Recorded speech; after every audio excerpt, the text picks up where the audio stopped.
Hello everyone. Episode की शुरुआत में हमें हॉस्पिटल का सीन दिखाए जाते हैं, जहां पर हमें जीशवान और उसकी मां को दिखाया जाता है। हम देखते हैं कि हॉस्पिटल के कमरे में जीशवान अपनी मां की बेड के पास बैठी हुई होती है और उसके हाथ दबा रही होती है। फिर उन दोनों के बीच में इमोशनल बातचीत शुरू हो जाती है। जीशवान की मां कहती है कि श्वान, तुम पूरे हफ्ते से मेरे पास ही हो, मेरी देखभाल कर रही हो, अब तुम्हें जल्दी से घर जाना चाहिए और थोड़ा आराम कर लेना चाहिए। इस पर जीशवान अपनी माँ से कहती है कि मॉम, डॉक्टर ने कहा है कि आप अभी खतरे से बाहर है, लेकिन आपकी बॉडी बहुत ज़्यादा वीक है और आपको प्रॉपर केयर की ज़रूरत है, इसलिए मैं कहीं भी नहीं जा रही हूँ, मैं यहीं आपके पास रहूँगी और आपकी देखभाल करूँगी। इस पर जीशवान की मां मुस्कुराते हुए कहती है कि अरे पर ऐसा नहीं चलेगा ना, आज तुम्हारा बर्थडे भी तो है। इस पर जीशवान चौंक कर कहती है कि क्या आज मेरा बर्थडे है, मुझे तो याद भी नहीं था। इस पर उसकी माँ कहती है कि हाँ, आज तुम्हारा बर्थडे है और तुम्हें इसे सेलिब्रेट करना चाहिए, और क्या तुम वू रुई के साथ अपना बर्थडे सेलिब्रेट नहीं करने वाली हो। जीशवान थोड़ा हिचकिचाते हुए कहती है कि मॉम, मैं तो भूल गई थी और मैंने उसे बताया भी नहीं कि मेरा बर्थडे कब आता है। इस पर उसकी मॉम कहती है कि क्या तुमने उसे नहीं बताया और उसने भी तुमसे कभी पूछा नहीं कि तुम्हारा बर्थडे कब आता है। इस पर जीशवान कहती है कि मॉम, हम दोनों की बिजी वर्किंग लाइफ है, काम के चक्कर में बर्थडे भूल जाना नॉर्मल सी बात है और इतनी छोटी सी बात को माइंड पर नहीं करती मैं। उसकी मॉम कहती है कि ठीक है, तुम माइंड नहीं करती, लेकिन तुम दोनों ने अभी अभी डेटिंग शुरू की है, इस टाइम को तुम्हें हनीमून फेज के हिसाब से मनाना चाहिए, एक दूसरे के साथ टाइम स्पेंड करना चाहिए। तभी हम देखते हैं कि अचानक से जीशवान के फ़ोन पर एक नोटिफिकेशन आता है। जीशवान फ़ोन की स्क्रीन को देखती है और अपनी मॉम से कहती है कि मॉम देखो, वो का ही मैसेज आया है, वो कह रहा है कि वो घर पर है और मुझसे कुछ बात करनी है।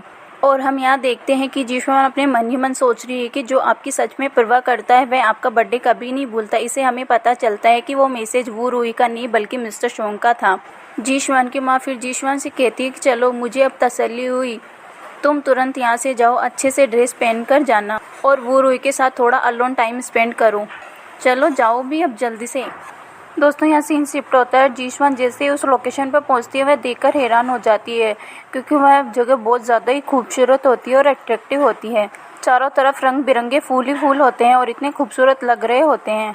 फिर हम देखते हैं कि वहाँ एक पेड़ के नीचे बहुत सारे गिफ्ट्स रखे हुए होते हैं और उन गिफ्ट के बॉक्सेस को देखकर जीशवान के चेहरे पर हल्की सी स्माइल आती है। वह धीरे धीरे उस पेड़ के पास बढ़ती है और एक गिफ्ट को ध्यान से देखती है और उस गिफ्ट बॉक्स को उठाती है और वापस नीचे रख देती है। जैसे ही वह उस बॉक्स को खोलती है, उसके अंदर एक बहुत ही ज़्यादा खूबसूरत वाइट कलर का गाउन होता है और जीशवान उस गाउन को बहुत ही ज़्यादा ध्यान से देख रही होती है और उसे ही देखे जा रही होती है। तभी उसके पीछे से मिस्टर सोंग आ जाते हैं और एकदम करीब आकर कान में रोमांटिक अंदाज से कहते हैं, मिस जी, क्या तुम्हें मेरा दिया हुआ बर्थडे गिफ्ट पसंद नहीं आया? कहीं यह ड्रेस सेल्स कलर ने मुझे रिकमेंड की थी।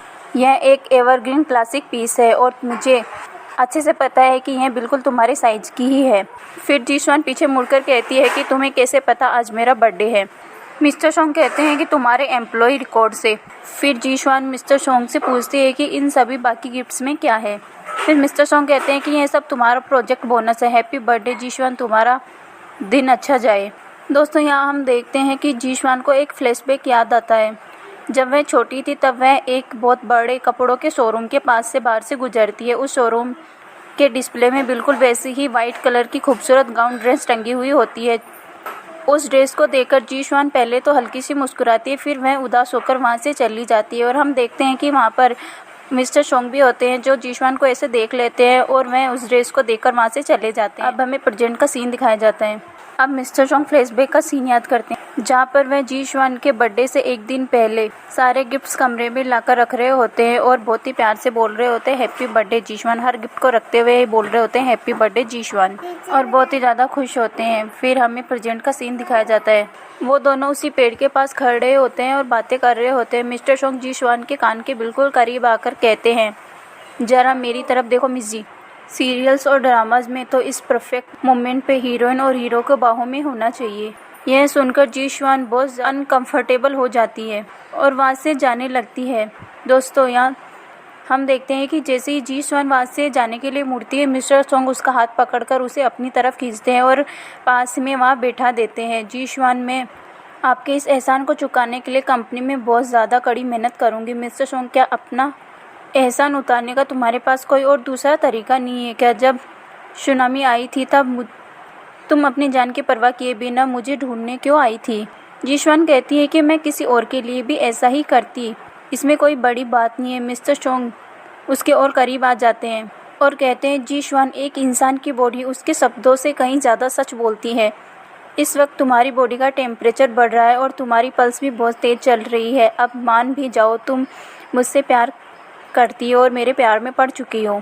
जीशवान कहती है कि नहीं नहीं नहीं, मैं नहीं पड़ी हूँ। तभी मिस्टर सोंग जीशवान के गालों पर जेंटली हाथ फेरते हैं। जीशवान कुछ समझ पाती या कुछ रिएक्ट कर पाती उससे पहले ही मिस्टर सोंग अचानक उसके होठों पर किस करने लग जाते हैं। स्टार्टिंग में तो जीशवान थोड़ा रेजिस्ट करती है, उसे ज़बरदस्ती लगती, लेकिन बाद में वह भी मिस्टर सोंग को किस करने लगती है और यहाँ पर दोनों की पैशनेट किस होती है। तभी हम देखते हैं कि अचानक दूर से जीशवान के फ्रेंड वूसो और जीशवान नकली बॉयफ्रेंड वो रुई चिल्लाते और मस्ती करते हुए उनकी तरफ आ रहे होते हैं और वह अपने साथ में बहुत सारे गिफ्ट्स और बर्थडे केक भी लेकर आए हुए होते हैं। यह सब देखकर जीशवान के हाथ पैर फूल जाते हैं और बुरी तरह पैनिक करने लगती है। वह मिस्टर सोंग को धक्का देते हुए कहती है कि सॉरी मिस्टर सोंग, आप प्लीज़ जल्दी कहीं छुप जाइए, आप बाथरूम में जाकर छिप जाइए, प्लीज़ मुझ पर एक एहसान कीजिए, वो रुई आपको यहाँ नहीं देख सकता, प्लीज़ जाइए, प्लीज़ छुप जाइए मिस्टर सोंग। फिर मिस्टर सोंग वहाँ से बाथरूम में चले जाते हैं। फिर हम देखते हैं कि जीशवान थोड़ी नॉर्मल होती है और वूशु और वो रुई के सामने आती है। वूशु और वो रुई एकदम से दोनों एक साथ कहते हैं, हैप्पी बर्थडे जीशवान, हमारा सरप्राइज़ कैसा लगा? जीशवान कहती है, oh my God, thank you so much, इतना अचानक क्या सरप्राइज़ है यार, मैं तो डर ही गई।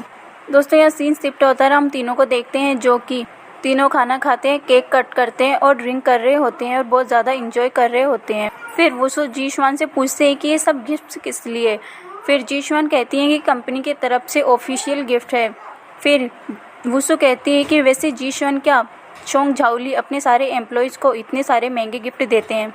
जीशवान कहती है कि हाँ मिस्टर सोंग, मेरा मतलब सोंग ग्रुप के एम्प्लॉयज़ के लिए बेनिफिट्स पूरे शहर में फेमस है। अब कुछ लोगों को जलन होती है तो होने दो। वुसु कहती है, अच्छा तो ये बताओ, क्या वो रुई तुम्हारी कंपनी में कुछ ज़्यादा ही दिखावा करने वाला बॉस नहीं है क्या? फिर जीशवान कहती है कि सच कहूँ तो पूरी कंपनी में मिस्टर सोंग काफ़ी पॉपुलर है और सब उनकी रिस्पेक्ट करते हैं। फिर वुसु हंसते हुए कहती है, देखो तुम्हारी कंपनी के लोग कितने सीधे और बुद्धू हैं। वैसे वो रुई, क्या तुम कसम खाकर कह सकते हो कि हम दोनों एक दूसरे के दुश्मन हैं? वो रुई चिढ़कर कहते हैं कि अपना मुंह बंद करो तो बेहतर होगा। वुशु जीशवान से कहती है कि अरे श्वान, इसके पीछे एक बड़ी फ़नी स्टोरी है, ये बात हमारे बचपन के दिनों की है। मैं सिर्फ 1 साल की थी और यह 3 साल का था। जीशवान कहती है, अच्छा तो क्या तुमने इसे मारा था? वुशु कहती है, नहीं यार, इसने मेरा डायपर चुराया था। और फिर वह हंसने लग जाती है और हम देखते हैं कि जीशवान का ध्यान बार बार वॉशरूम की तरफ जा रहा होता है। वह सोच रही होती है कि वहाँ पर मिस्टर सोंग कैसे हैं, कहीं मिस्टर सोंग बाहर न आ जाए। फिर हम देखते हैं कि तभी अचानक वो रुई टेबल से खड़ा होता है और कहता है कि तुम लोग अपनी गॉसिप्स चालू रखो, मैं ज़रा वॉशरूम यूज़ करके आता हूँ। यह सुनते ही जीशवान के होश उड़ जाते हैं। वह इतनी जल्दी खड़ी होती है और डर के मारे उसके मुँह से एक भी शब्द नहीं निकलता। वो बिल्कुल सदमे में पहुँच जाती है और वो रुई वहाँ से चला जाता है। उसे इस तरह सदमे में और सोचते हुए देखकर वुशु हाथ से इशारा भी करती है और कहती है कि श्वान, तुम इतनी परेशान क्यों लग रही हो? पर जीशवान डर के मारे एकदम फ्रीज हो चुकी होती है और कुछ भी नहीं कह पाती है। फिर उससे कहती है कि हाँ मैं ठीक हूँ। दोस्तों यहाँ सीन शिफ्ट होता है और हमें वॉशरूम के अंदर का सीन दिखाया जाता है, जहाँ पर हम देखते हैं कि वो रुई जैसे ही वॉशरूम के अंदर वॉशरूम करने जाता है और वह वॉशरूम करने ही वाला होता है, वैसे ही पर्दे के पीछे से मिस्टर सोंग निकल जाते हैं और उस मिस्टर सोंग को देखकर वो रुई का फ़ोन हाथ से गिर जाता है और वो फ़ोन उठाकर मिस्टर सोंग वो रुई को देते हैं और वो रुई के हाथ काँप रहे होते हैं। वो रुई डरते हुए कहते हैं, मिस्टर सोंग आप यहाँ, मैं बाहर जाता हूँ सर। मिस्टर सोंग एकदम कड़क आवाज़ से कहते हैं, टॉयलेट तो कर लो, मैं यहीं हूँ।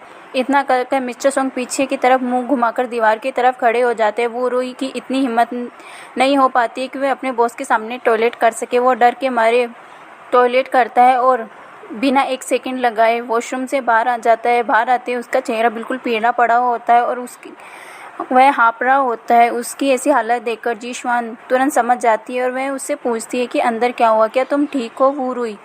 इस पर वो रुई कहता है कि हाँ सब ठीक है। तभी वुसु उठती है और कहती है कि चलो वो रुई आ गया, अब मैं भी ज़रा वॉशरूम यूज कर लेती हूँ।